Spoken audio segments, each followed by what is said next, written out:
Legal. Bom, pessoal, continuando aqui, para a função mais importante do arquivo, essa é a função matchCL, tá? A função de CL matching, o que isso significa? Significa que eu não tenho um ângulo de ataque para o qual eu vou querer avaliar os meus coeficientes, tá?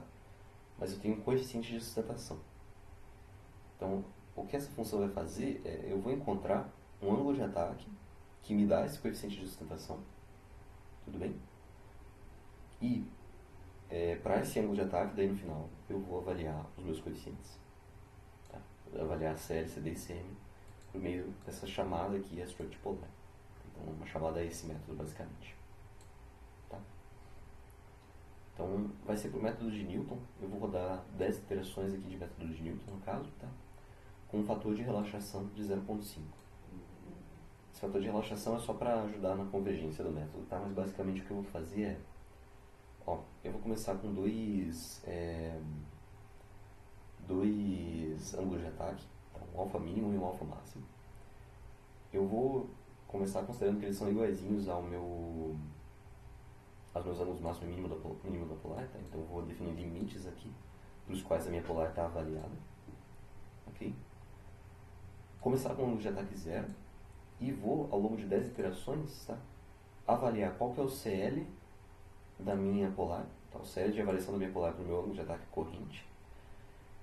Obter uma diferença dele para o CL que eu quero, tá? Que eu estou passando aqui para a função, em que eu quero avaliar os meus coeficientes aerodinâmicos, certo? Converter isso em uma variação de ângulo de ataque, tá? E eu faço isso usando aqui um DCL de alfa analítico para o meu perfil, tá? Eu não sei se... Bom, quando eu dava aulinha para vocês no AeroDesign, eu explicava para vocês que existia uma derivada de CL por alfa que é analítica para o aerofólio no regime subsônico, tá? Que é igual a 2π. Aqui eu estou usando esse valor analítico para poder converter, né, uma variação de CL em uma variação de ângulo de ataque, tá? Convertendo isso aqui só de radianos para graus e fazendo uma correção ao meu ângulo de ataque.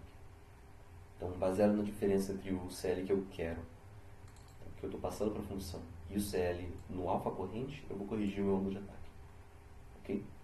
Isso é basicamente método de Newton, tá, pessoal? Se vocês lembrarem da aula de CCI, de métodos numéricos.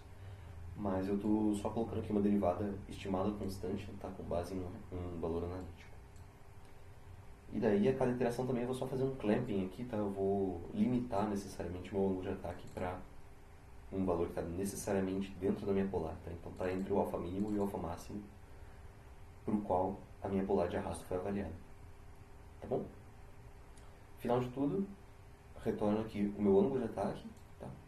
Do qual o método de Newton convergiu, e os vários coeficientes aerodinâmicos avaliando a minha polar. Então, aqui eu vou avaliar CL, CM, CD e CM, e vou só cuspir tudo junto com o ângulo de ataque numa tuba.